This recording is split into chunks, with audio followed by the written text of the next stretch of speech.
Ahí lo conocimos por Graciela Yeynes, que es la hermana de mi mamá y de la mamá de Gastón, que era una ensayista, escritora que vivía en Buenos Aires hace muchos años, y de pronto aparece con un nuevo novio, particular.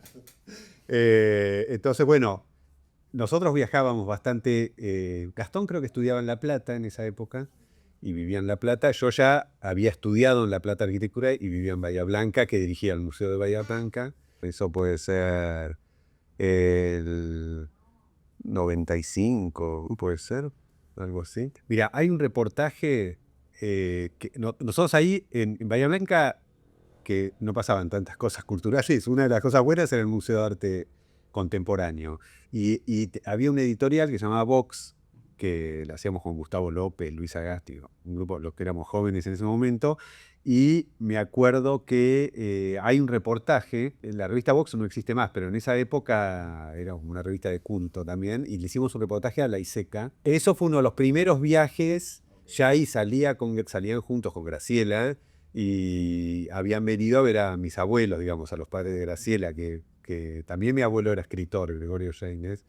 Y entonces, bueno, nada, habían ido a Bahía Blanca y pasaron por el museo, que en medio era una cita, si te interesaba algo de cultura, que había en el museo. Y nosotros cuando vimos la posibilidad de que venía la ICK, bueno, de hecho debe haber un video de eso, que yo no lo tengo, de ese reportaje que le hicimos a Lai. Así que yo lo fui conociendo, los conocimos primero un poco como pareja de mi tía, pero mi tía también era alguien de la cultura, digamos, estaba ligado, no era alguien ajeno. De hecho, ella es una ensayista, fue una ensayista muy buena, ganó Casa de América, etc.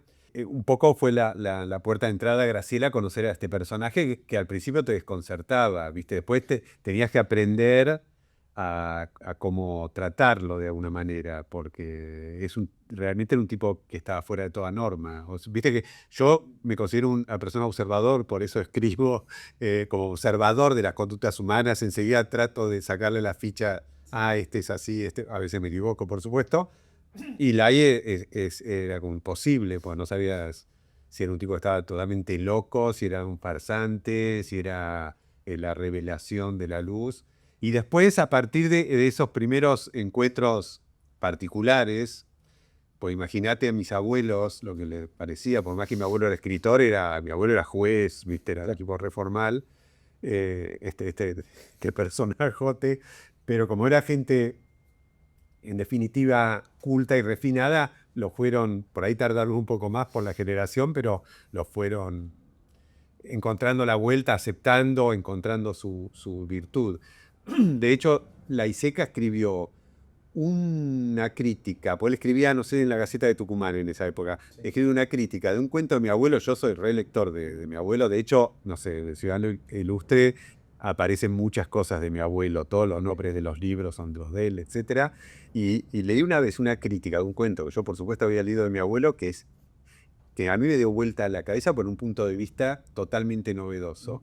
Y a mí con Lai me pasó eso, que cuando vos conocés el personaje que era, digamos, particular, ¿no? Para ser elegante. Ya hasta el formato era particular, los bigotes con amarillos por el tabaco, etc.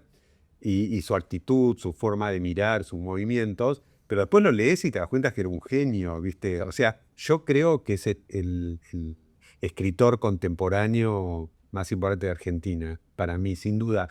No soy un experto, ni soy crítico literario, o sea que mi opinión no debe valer demasiado. Sí soy un lector, soy un lector que lee bastante, curioso, y a mí es uno de los pocos tipos que realmente me dio vuelta la cabeza. O sea, todo lo demás después te puede parecer inteligente, pero dentro de un marco de aceptabilidad. Decís, mirá qué inteligente, mirá qué bueno lo que está diciendo el otro. Él propone, no es un escritor normal como los que admiro, ¿viste? No sé, Ricardo Piglia. Sí. Bueno, no es así, es otro canal, digamos, ese. Es un canal donde siempre me pareció con Lai que era un tipo que no es que tenía buenas ideas, que eso es un valor para el quien hace ficción, sino que él era un tipo que vive en otro plano y que comparte este plano también con nosotros, y que en un momento te trasvasa experiencias o elementos o situaciones de una cosa enorme. No sé, perdón la autorreferencia, yo escribo un guión por ahí, mira, se me ocurrió la idea de un tipo que vuelve al pueblo, pero no le perdonan no sé qué. Bueno, es una idea, puede ser buena, puede estar mejor hecha, peor hecha. Es una idea y la llevas a cabo de la mejor manera que podés. Ahora, lo de él es otro sistema, no es que es una buena idea para punto de partida de una elaboración de una problemática. El Jardín de las Máquinas Parlantes, a mí probablemente sea el libro, pero de todo el mundo, ¿no? De literatura argentina, que más me cambió la cosmovisión de la realidad, no una novela extraordinaria, no.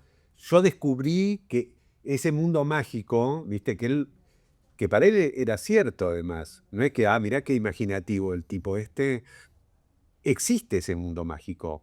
Por ahí no en los términos o yo no comparto los términos de la ISECA, pero él, digamos, señala una cosa que después es verdad, y yo no soy ni religioso, ni soy tampoco de los que creen, le prenden vela, no soy ni fanático ni de fútbol.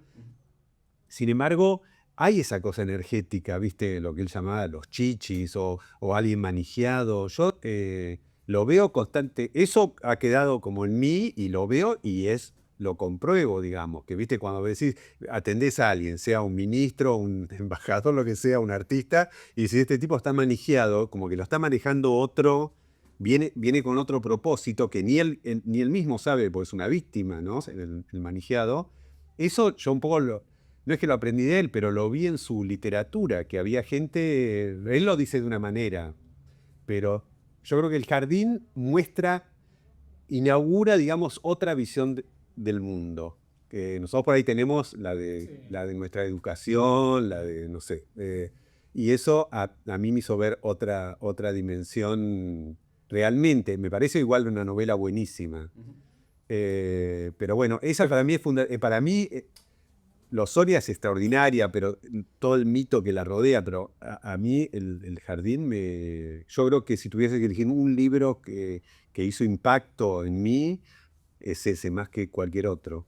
Después yo leí, no sé si leí todo, pero leí bastante la obra de la Iseca. Después es un tipo extraordinario, o sea, yo me río solo. Ahora recuerdo no sé, estar viajando en el colectivo Bahía Blanca con un libro de él y que tengo que parar un poco porque la gente se molestaba porque iba a dormir. No me pasa tampoco habitualmente con un autor. O situaciones de erotismo que decís, pará, esto es too much, viste, como que ya pasan un poco a otro lado, ¿no? Literatura erótica, mira. Para mí un tipo que tenía esa facilidad, digamos, de expresar un mundo que estaría, no sé, en su cabeza. Él traspasó la mediocridad de la crítica habitual, porque ¿viste? También eso es verdad. Yo que convivo con artistas desde mi más tierna infancia y en mi trabajo también, el artista produce, ¿no? Ahora, después es el medio que un poco trata de domesticar, de meter hace, sea artes visuales o literatura o cine. Este lo pongo acá, lo puedo incluir en la tradición no sé qué. Y eso un poco te adocena, ¿viste? Porque ya te ubica abajo de no sé quién, y heredero de no sé cuánto. Y o sea, yo me alegro que la haya perforado porque a veces, sin nombrar a nadie, por supuesto, pero los interlocutores a veces empobrecen eso, ¿viste? Decir, ¿quién lo puede interpretar al loco este, viste? O sea, ¿quién puede hacer que trascienda esa potencia totalmente desaforada que él tenía adentro y no que alguien lo edite un poco? Decir, bueno, no, está bueno, pero... Y sin embargo pasó eso, pues él, yo creo que es un tipo como por ahí entre escritores o entre gente de la cultura, pero muy reconocido. No era un tipo fácil para acercarse y confesarse. Y lo que yo te digo de su literatura, o lo que pasa en el Jardín, que a mí me da la impresión, pero toda su literatura, me da la impresión de que es algo que él te va mostrando, digamos, parcialmente, pero es algo casi preexistente, digamos, no es solo una creación que se le ocurre, una ocurrencia. Yo creo que la vida de él también era así, porque yo he estado muchísimas veces con él en situaciones domésticas, de ir a un restaurante a comer medio familiar, Y él, no es que decís, bueno, ahí ya descansá de tu rol de Ella rol de operario, no, él era igual, venía, por ahí venía un mozo, lo tocaba y era un problemón, ¿viste? Porque había que explicarle al mozo que no lo toque, Sí. pero a veces, mira, hay una anécdota increíble que nos pasó una vez con Gastón, estábamos, y otra gente, Mariano, pienso también.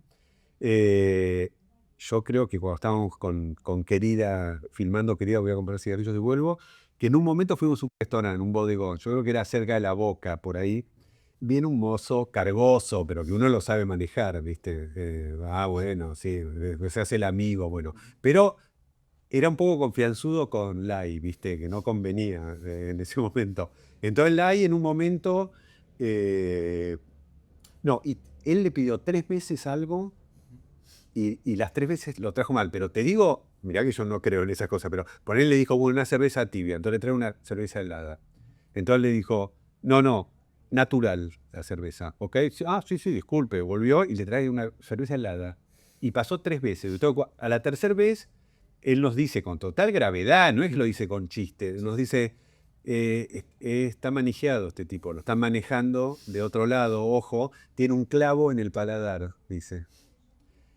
Y Gastón estaba, mientras lo escuchábamos, comiendo la comida, estaba con el chimichurri, típico bodegón, y hace así, y saca un clavo de este porte de adentro del coso del chimichurri, pero te juro por Dios, ni se lo mostramos al aire, porque si no era como la confirmación, pero digo, era un tipo que estaba mirando otras cosas, ¿viste? Pero te digo, esas cosas tiene un estatuto, de verdad. Uno las soslaya y uno está canchero en evitarlas, ¿viste? Por ejemplo, una cosa de la vida cotidiana del AI, por ahí una pavada que cualquiera lo puede resolver, como, no sé, quieren agua, bueno, es un minuto, veo, pido, voy, busco, no sé, tampoco tengo que ser un héroe para conseguir agua. Por ahí para él era un escollo, le generaba una incomodidad y una situación que era de difícil resolución.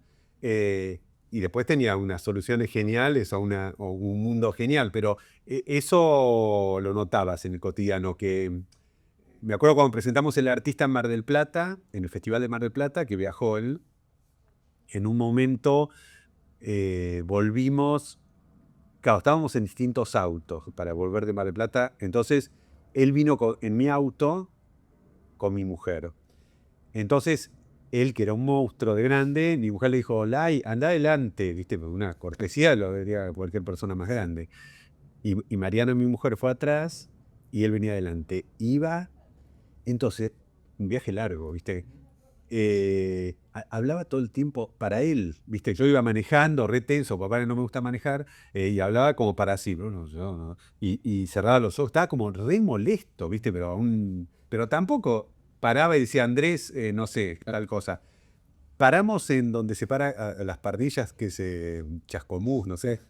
Paramos ahí, digo, vamos a comer algo. Y Mariana le dice, escúchame, Lai, podés ir atrás y yo voy adelante. Y esa fue la solución de todo. Él estuvo re mal toda la primer mitad del viaje, no sé bien por qué, porque es difícil interpretarlo, pero iba hablando solo, como haciendo unos mudras, no sé qué le molestaba también, por ahí como manejo yo, o la energía, o el viaje, o que le da el sol en la cara, no sé. Pero no lo resolvía, no lo pudo resolver tampoco. Él podía haber dicho, Andrés, yo prefiero ir atrás, chicos, gracias, no sé.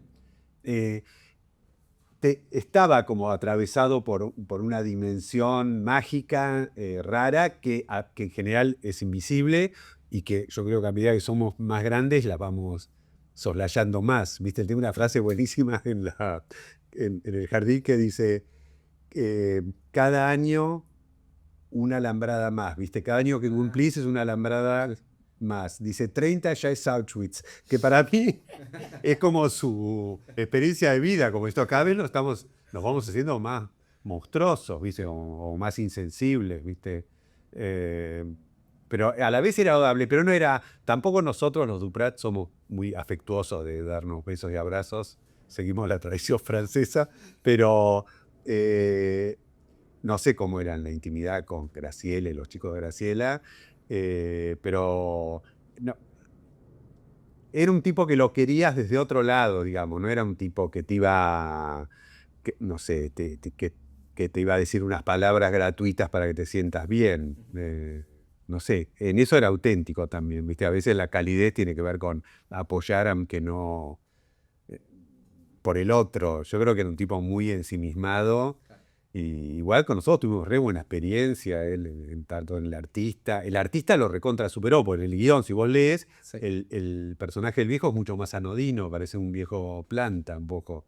Y él lo largó. Fue como lo- Pasa que Gastón y Mariano son muy buenos directores de actores, aunque él no sea actor. Saben perfectamente, yo no hubiera sido capaz, pero ellos lo conocen mucho. Gastón tenía una relación buenísima con él, ¿viste? Un poco, si querés, cínica, pero Gastón le decía cualquier cosa. Bueno, ahora le vamos a cortar acá el bigote al señor, le decía, ¿viste? Como eran chistes terribles. Y el otro, ¿viste? Pero después le encantaba. Entonces, nada, él lo sabían tratar, hacer sentir cómodo.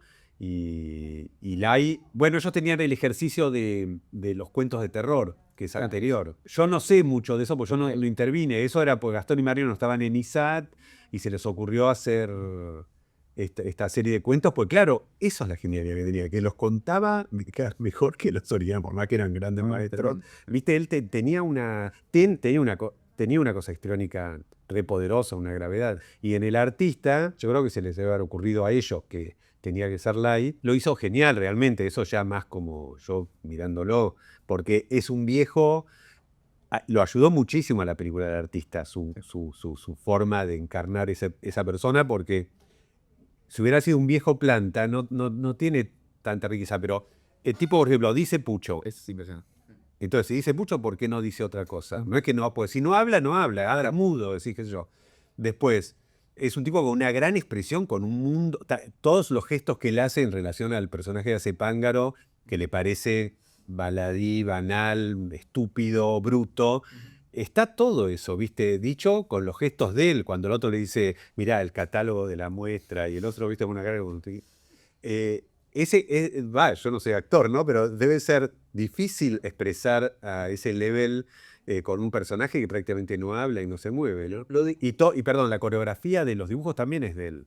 Esa coreografía, pues la idea, el dogma en la película era no se van a mostrar las obras del artista, del enfermero, del viejo, porque que cada uno construya. Eso era una estrategia, me parece interesante, perdón. Pero toda esa coreografía, antes de dibujar incluso, que es como que el viejo, que es un poco lo que te decía antes del AI mismo, para mí es un tipo que ya tiene el dibujo acá y lo que está viendo es cómo lo pasa, ¿viste? Pues, eso lo hizo él, es formidable eso. Pues después el afiche, que lo que está en el libro, eso lo hizo León Ferrari, que era el amigo y coproductor de la película. Nos parecía bueno que lo haga León, pero no. Toda la coreografía esa la hizo Lai. Una cosa que decían, que es gracioso, que no sé tampoco a quién se le ocurrió, es cuando la toma está bien, decía kosher. Yo no sé si lo seguía diciendo, está kosher. Kosher como que era el punto, no sé cómo se dice en cine, pero como si ahora hacemos varias tomas y él en una dice kosher, como sale, se filma, ¿viste? Quedó kosher, esa era la palabra que tenían entre ellos. Yo creo que se conocían un poco, pero él no era muy tampoco afectuoso de amigos, ¿viste? No sé si tenía muchos amigos. Tenía estos personajes que nombramos, Jalil, el otro escritor, ¿cómo se llama? Fox. Yo no viví esas relaciones, pero no sé si era un tipo con amigos. Tampoco tenía una gran vida social. Por ejemplo, cuando vivía con mi tía en San Telmo, nada, yo iba a veces a comer, pero no es que era un tipo que tenía mucha vida social. Y ha venido a comer a casa varias veces. Ahora yo no hago más. En esa época, a veces hacía unos asados que yo, León Ferrari venía mucho, otra gente, no importa. Y él ha venido varias veces, pero bueno, era todo eso es mi ejemplo para conocerlo. Era todo un trabajo que había que hacer. Porque él venía, no era mucha gente, seríamos 12, ponerle. Era toda gente bastante notable igual, interesante, qué sé yo. Y él se iba, yo vivo en un PH enorme, se iba a la terraza, al patio, mucho tiempo. Te digo que medio que empezamos a comer y el estoy, que era como una especie de, como, me imagino un astronauta que tiene por presurización para salir. Entonces ahí estaba con Gastón bastante, porque Gastón era más cercano, como hasta poder venir a la mesa, que éramos 12, gente re interesante, muchos artistas, Panda Andrea, me acuerdo, León Ferrari, no sé, etcétera. Y él después un tipo con mucha conversación, con mucha cultura, interesante. Pero, por ejemplo, todo ese... Que yo después, con la edad, en un grado, ¿no? ¿Viste? Te das cuenta que te pasa eso. Por ahí cuando uno es joven está abierto a todo, pero no sé, a mí mismo ahora, que soy más grande, vos decís, bueno, ahora hay un cóctel en la Embajada de Francia, no es como para, no es lo mismo que ir a mi casa. Realmente, tengo que ir, voy, yo aparte trabajo en gestión. Ahora, es un esfuerzo de sonreír, de hablar con gente que no conoces, que te dice, che, muy bueno, y viste quién era. Eso te chupa, pero creo eso, te chupa la energía, tenés conversaciones estúpidas por ahí o de conveniencia, no sé para qué. Bueno, en él era una persona como en carne viva. Vos lo podés manejar, o decís, uno que no conoces, bueno, bueno, ¿sabés qué? Me tengo que ir ahora, nos vemos. Que ese recurso, bueno, a él le resultaba una montaña imposible de franquear, pero viste que lo sufrís ahora también, ¿verdad? Es cierta fobia de no manejar, de no estar cómodo, viste, en situaciones. Por ejemplo, no era tan seguido, pero en casa, cuando había cumpleaños o había gente, bueno, yo veía que él tardaba muchísimo en aclimatarse. Después se aclimataba y disfrutaba y era un tipo que uno aprendía y era interesante, pero no es un tipo que lo podías abordar tan fácil, digamos. El artista anduvo bien en términos de primeras obras. Ahora Gastón y Mariano le va genial, pero en ese momento el productor era León Ferrari y Fernando Sokolowicz. Es una película minúscula para lo que hacen ahora, ¿no? Pero fue una feliz experiencia, digamos. El artista fue bueno el resultado, todos quedaron contentos, hasta los productores, León también. Entonces, y quedamos todos medio manija, usando terminología de Lai. Y Lai en eso también era como un chico, entonces empezó, bueno, flaco, a ver, hacemos a mí, a Gastón, a Mariano, quería hacer otra cosa, y él es re prolífico, ¿viste? Y entonces, bueno, se empezó a mandar ideas. Eran re locas las ideas y eran fuera un poco del nivel de producción que teníamos nosotros en ese momento. Por él, claro, escribir, yo eso me di cuenta con los años, cuando uno escribe para cine, por ejemplo, escribir es gratis, ¿viste? Porque no, esto sucede en una montaña en 1000 metros que adentro no sé qué y cae no sé qué. Ahora, después pasarlo a cine vale $10 millones, o sea, no. Entonces, ese gap que hay entre la literatura, la imaginación y la realidad visual, digamos, de una película, tenés que tenerlo en cuenta. Por eso no sé, Titanic debe ser más caro que hacer una película dentro de una casa. Entonces él nos pasaba ideas buenísimas que después aparecieron libros de él. El Castillo de las Secuestraditas, todo lo que fue el manual sadomaso-porno. Había muchas cosas inminentes de esa idea, pero también era difícil hacer un cine de eso. Y en un momento nos pasa, querida, voy a comprar cigarrillos y vuelvo, que nosotros éramos re fan, los tres, Mariano también y Gastón, ¿viste? Cuando lo descubrimos nos pareció un tipo increíble, ¿no? Las cosas que escribía, yo me acuerdo, Las gordas también viajan en internet, en esa época, que hoy estaría cancelado ese título directamente. Pero me acuerdo de ese cuento, me acuerdo de una idea que era un tipo que tenía una maqueta de la guerra de Vietnam, de la guerra, y que era matemáticamente imposible que Estados Unidos gane. ¿Viste? Era como un juego sin solución. Esa idea es espectacular, que no hay forma que haga 1000 veces esa guerra, la perdés siempre. Bueno, ese tipo de ideas eran las de Live. Y entonces nos manda, querida, voy a comprar cigarrillos y vuelvo, que es un cuento lindísimo y era inédito en esa época. Y era una maravilla porque era como mágico, de viaje en el tiempo también. Entonces nos empezamos a adaptar con él. Y después se nos ocurre, claro, porque era corto el cuento, o sea, eran 15 o 20 páginas y un guión tiene 150 páginas, ¿viste? Entonces había que desarrollarlo, ponerle los diálogos, qué sé yo. Y él, bueno, y él intervino bastante, si bien no era un tipo funcional para un trabajo del equipo, porque él es un tipo que era un genio, que escribía sus cosas y ya, punto. Y el cine es recolectivo, ¿viste? Todos opinan, hasta el que pone las luces te dice, no, esto no se puede, esto sí, esto no conviene, el actor dijo no sé qué. o sea, no era para la escaloneta, ¿viste? Se nos adaptaba. Pero el cuento era una maravilla. Entonces, bueno, lo adaptamos con él y después tomamos esa decisión, que para mí también fue muy feliz, yo supongo que fue una idea de Gastón y Mariano, de incluirlo a él rebatiendo el propio relato, ¿viste? Entonces, a mí eso me gusta de esa peli, que me parece muy original, además, que el autor aparece, realmente el autor que escribió, digamos, la idea original, incluso adelantando cosas que todavía no pasaron en la película, como el antisistema de cine, viste que hay como unas reglas que tenés que cumplir. Bueno, él haciendo digresiones que decís, ¿por qué dice esto este tipo? ¿Viste? ¿A cuento de qué viene esto? Y a mí me parece obvio, es una película anómala, rara, no sé si hubiera sido un éxito comercial. No, bueno, a él lo grabábamos mucho. Las películas que hacemos con Gastón y Mariano no tienen nada de improvisación, tienen 40 versiones de guión. Eso sí, o sea, son muy laburadas, Ok. donde se suman aportes, ¿viste? Incluso de los actores, pues eso está bueno incluirlo, ¿no? El actor ve que es mejor, no. Pero después no es un cine que hay otros autores, Almodóvar deja librado, Woody Allen también, ¿viste? Plantea situaciones, que es un método, digamos. No, Gastón y Mariano son muy de un guión rígido y para que, como sea muy eficaz lo que quieren decir. Yo creo que fue un escritor reconocido, primero por sus pares, viste que eso es importante, no es que te reconocen en la calle, respetado, reconocido, publicado también, ¿no? Yo creo que aún hoy lo siguen estudiando, digo, realmente es una rara avis, viste, como para nada es un escritor, digamos, de un montón o de un movimiento, es una especie de espécimen único, increíble.